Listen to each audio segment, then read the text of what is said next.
പിന്നെ ചീത്തവിളി കേട്ടു. എന്താ? മുത്തലാഖ് നിരോധനം. വലിയ രീതിയിലുള്ള പ്രക്ഷോഭം നടന്നു മുത്തലാഖ് നിരോധനത്തിന്റെ പേരിൽ. ഇതുപോലൊരു കാടൻ നിയമം സ്ത്രീകളെ പ്രസവിക്കുവാനുള്ള ഉപകരണങ്ങൾ മാത്രമായി ചിത്രീകരിക്കുന്ന ഒരു നിയമത്തെ അവർക്ക് അവകാശങ്ങൾ കൊടുക്കുവാൻ, അവരെ മനുഷ്യനായി കാണുവാൻ, അവർക്ക് തുല്യത കൊടുക്കുവാൻ വേണ്ടി നരേന്ദ്രമോദി സൃഷ്ടിച്ച മുത്തലാഖ് നിരോധന നിയമം, ആ നിരോധന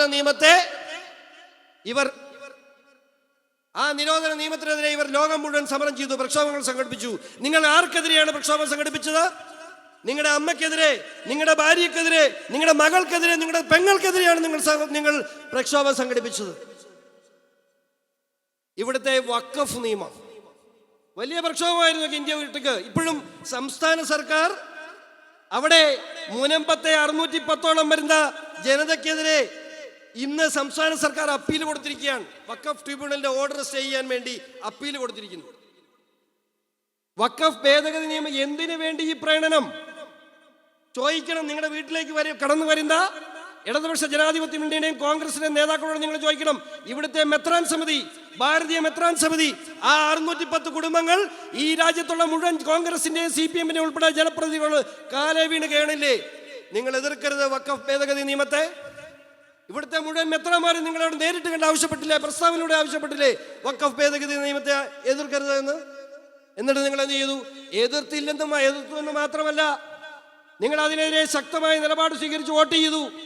അവിടെ നിങ്ങൾ അന്ന് രാത്രി 2 മണി വരെ TV-യിൽ പാർലമെന്റ് കണ്ടിരുന്ന വ്യക്തിയാണ് ഞാൻ. ആ 2 മണിക്കും ഉറങ്ങാതെ ഇരുന്നു കൊണ്ട് നമ്മൾ ഇവിടെ നിന്ന് ജയിപ്പിച്ചു വിട്ട ജനപ്രതിനിധി ഈ സുരേഷ് ഗോപി ഈ നാടിന് കാവലായി നിന്നു. കേരള ജനതയ്ക്കും മുനമ്പത്തിനും കാവലായി കേരളത്തിന്റെ 2 MP-മാർ ശ്രീ ജോർജ് കുര്യനും ശ്രീ സുരേഷ് ഗോപിയും രാപകലില്ലാതെ ആ വഖഫ് നിയമം പാസ്സാക്കാൻ നമ്മുടെ മുമ്പിൽ നേതൃത്വം കൊടുത്ത വ്യക്തിയാണ് ഇവിടെ വന്നിരിക്കുന്നത്. എനിക്കത് പറയാതെ പോകാൻ കഴിയില്ല. അവിടെയും നമ്മൾ വർഗീയവാദികളാണ്. നമ്മൾ ചെയ്തതാണ് തെറ്റ്. ഓപ്പറേഷൻ സിന്ദൂറില് നേതൃത്വം കൊടുത്തതാരാ? ഓപ്പറേഷൻ സിന്ദൂറിന് നേതൃത്വം കൊടുത്തത് മാത്രമല്ല, ഓപ്പറേഷൻ സിന്ദൂറിന് നേതൃത്വം കൊടുത്തത് അതിന്റെ പത്രസമ്മേളനം പിടിച്ച് പാകിസ്ഥാനെതിരെ നിലപാട് പ്രഖ്യാപിച്ചുകൊണ്ട് ഇന്ത്യയുടെ നയതന്ത്രം അല്ലെങ്കിൽ ഇന്ത്യയുടെ സ്ട്രാറ്റജി വിശദീകരിച്ചുകൊണ്ട് സോഫിയ ഖുറേഷി രംഗത്ത് വന്നപ്പോൾ ഇവന്മാർക്ക് സഹിച്ചില്ല. ഇവന്മാർക്ക് അവിടെയും വർഗീയത. ഇപ്പൊ രാഹുൽ ഗാന്ധിക്ക് അറിയേണ്ടത് ഇന്ത്യയുടെ എത്ര ഫ്ലൈറ്റ് പോയെന്നാ. നാണമുണ്ടോ ഈ മനുഷ്യന്? കൈകൊട്ടണ്ട. നിങ്ങളിൽ കുറച്ചു പേരെങ്കിലും ഇവൻ വോട്ട് ചെയ്തിട്ടുണ്ട് ഏതെങ്കിലും കാലത്ത്. അടിമത്തം അവസാനിപ്പിക്കണം. കോൺഗ്രസ് ആണെന്ന് കണ്ട് അങ്ങ് വോട്ട് ചെയ്യുക, CPM എന്ന് പറഞ്ഞ് അങ്ങ് വോട്ട് ചെയ്യുക. എവിടെയായിരുന്നു ഈ സ്വരാജിനെ കൊണ്ട് കൊള്ളുകാരാത്തോണ്ടാണല്ലോ അൻവറിനെ മത്സരിപ്പിച്ചത്. അൻവറിനെ കൊണ്ട് മത്സരിപ്പിച്ച് അൻവർ ഇട്ടിട്ട് പോയപ്പോൾ വീണ്ടും പറയുന്നു ഞങ്ങൾ വികസനം തുടരുകയാണ്. എന്താണ് ഈ നാടിന്റെ അവസ്ഥ? എന്താണ് നാടിന്റെ അവസ്ഥ? എന്താണ് നമ്മുടെ അവസ്ഥ? നമ്മളെ സ്വയം ചിന്തിക്കേണ്ടത്. അപ്പോ ഞാൻ ഇനിയും ദീർഘിപ്പിച്ചാൽ പ്രശ്നമാണെന്ന് എനിക്കറിയാം. എങ്കിൽ പോലും എനിക്കിന്ന് വലിയൊരു തമാശയായിട്ട് തോന്നിയത്, ഈ ഞങ്ങളുടെ നാട്ടിലെ ജോസ് കെ മാണിയും ഈ ആര്യാടൻ ഷൗക്കത്തും തമ്മിൽ വലിയ ബന്ധമുണ്ട്. അയാൾ എന്ത് കാണിച്ചാലും പാലായിലും ജയിക്കില്ല, ഇയാൾ എന്ത് കാണിച്ചാലും നിലമ്പൂരും ജയിക്കില്ല. ഞാനിത് കണ്ടപ്പോൾ ഇവർ തമ്മിലുള്ള കമ്പാരിസൺ എനിക്ക് തോന്നിയ കാര്യം. രണ്ടും പ്രഗത്ഭരായ അപ്പന്മാരുടെ മക്കളാണ്. എന്നെ ആരും ചീത്ത വിളിക്കല്ലേ. രണ്ടും പ്രഗത്ഭരായ അപ്പന്മാരുടെ മക്കളാണ്. പക്ഷേ കുണം കിട്ടിയിട്ടില്ല. അതാണ് പ്രശ്നം. ഞാൻ ഒരു കാര്യം മാത്രം കമ്മ്യൂണിസ്റ്റ് പാർട്ടിയോടും കോൺഗ്രസിനോടും ആവശ്യപ്പെടുന്നു.